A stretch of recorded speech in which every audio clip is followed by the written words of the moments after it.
Well, Happy New Year.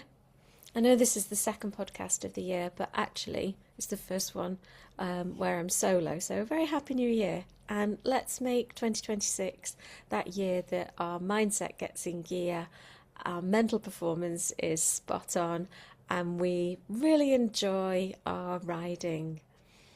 I want to talk today a little bit about some very old research that I think has quite a lot of relevance to us today. In fact, in its time, in the mid 1930s, it wasn't really taken on board. In fact, it was seen as a little bit left field. It was seen as being really on the edge of scientific discovery. But I find it quite exciting now to find out what they were researching at that time that actually really gels with some of the newer science, but also some of the energy work as well. So I'm talking about the work of Harold Saxton Burr. Harold Saxton Burr was a neuroscientist. He also worked with cell anatomy and anatomy of systems. So in the 1930s, people could have very broad interests. Unlike today, if you're a scientist, you have to be very narrowed in your field. But you could be quite broad. And he was very interested in something that he named life energy fields. So I know it already sounds quite woo-woo, but he wasn't woo-woo at all. He wasn't trying to, validate something like acupuncture or anything like that, but it does. His work did do that in the end. So he wanted to know what organizes life. That was his big question. What organizes a particular organism? Plant, animal, it didn't matter. Because he wanted to know, well, why does a bone grow? And why does it then stop growing? And if need be, how does it know when to heal? And he thought about this on all different levels. How does a cell know that it's the appropriate time to divide or the appropriate time to produce a certain protein? So he obviously in the 1930s didn't have the wide knowledge of genes and epigenetics and gene control and molecular biology and the whole DNA array of techniques and knowledge that we have now. Because he didn't think it was to do with genetics. So in the 1930s, people knew about genetics because they knew about breeding. So they knew about inheritance, but they may not have been able to get it to the particular base sequence in the DNA, but they certainly knew about inheritance. He didn't think it was to do with that style of thinking. He thought there was something above that even, that was controlling that. And he looked at various organisms, plants, various animals, cells, humans, and he found that we are surrounded by a measurable energy field. And he called these life fields. So the fact that it was measurable in a physical way, you could test the volts, then he was obviously onto something. But his work was sidelined because he thought that this energy field was a blueprint. And this was the blueprint, this was the controller that controlled what went on in the body. So he said, and he didn't just say it, he had evidence to back this up, that the energy field changes first and then the body follows afterwards. So why does this matter? And why did people not agree with this? Well, I think part of the reason people didn't agree with it because you can't see an energy field and you can measure it, but it changes day to day. So people were a little bit skeptical of this kind of thing, and people were skeptical about energy in this kind of style of thinking. But also I think if his work had taken more acclaim, then you wouldn't be going to the doctor and giving, the symptoms of how you're feeling, or you wouldn't be describing to a vet the various pockets of symptoms that you think are happening in your horse. You would be having some kind of energy scan for yourself or for your horse, and the practitioner would be saying, right, well, there's something over here that's not quite right, and that usually indicates X, Y, and Z. And then you could have a preemptive way of stopping the disease, or whatever it might be, the issue actually fully forming.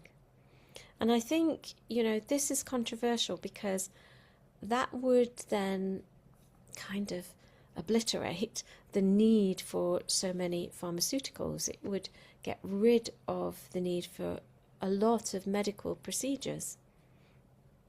So I think there's probably something like that as to why this work was largely buried. So if you think about it for a second, have you ever, now I know I've done this, but have you ever been very tired? Now, probably you shouldn't ride when you're really tired, but have you ever actually done it and you've ended up having the most amazing session? Be it a lesson or pottering around on your own or whatever you were doing. And I think it's because you have relaxed. But what has that relaxation, that calmness, what has it done for you to make the session better? So I think that then your mindset and your thoughts and your emotions, because you're so tired, you can't be bothered to think about these things, so they're not being put into your energy field. So the energy field is pretty intact. Your body then can respond in a way that's most appropriate and useful to you, rather than maybe stiffening your muscles and causing you maybe to lean forwards, or whatever it might be that happens when nervousness or anxiety crops up. And so we can start to think about this as, something that we may not be able to see, but we can understand it. It seems quite logical that it would be there. Have you ever been in an arena with another rider, maybe in a warm-up, and you've sensed their nerves? And sometimes, in some people, that causes you to feel a bit nervous. Sometimes it goes the opposite way. But it's because possibly in passing that person, or being relatively close to that person, not on the opposite side of the arena necessarily, but that those fields kind of merge for a few moments. And just think about it with your horse, because a horse's field probably extends around about 10 feet, or around about 3 meters, something like that. So obviously when you're riding, the two fields are merging quite a lot. Even when you're standing in the stable, grooming or tacking up, those fields are merging. So it's starting to influence the pair of you. So as humans, if we understand this, then we can start to change what goes into our field by having that more positive mindset, by having that more determined mindset, or having that can do, or whatever we need at that particular time. We've put that into the field. It affects our body, so it affects how we ride, how we feel.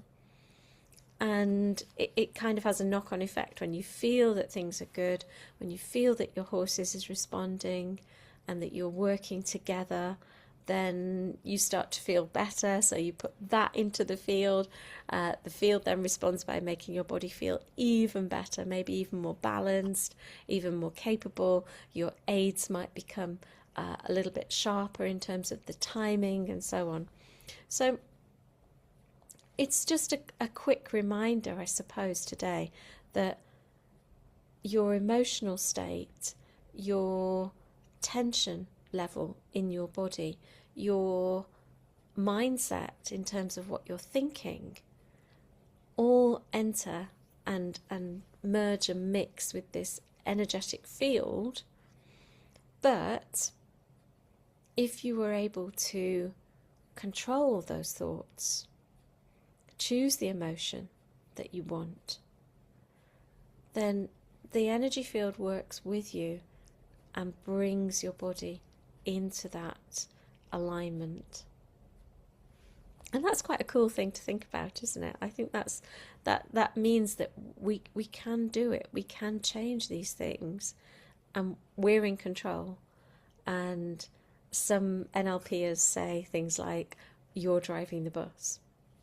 So I think that's kind of how I want to start 2026, thinking about how to be a little bit calmer, how to help our horses feel it as well, and also just to know that we are the factor that is the easiest one to control, because we can set the tone, and our horse is always listening long before we say any words. They have read our body language, as we know, and now we know how they're doing it.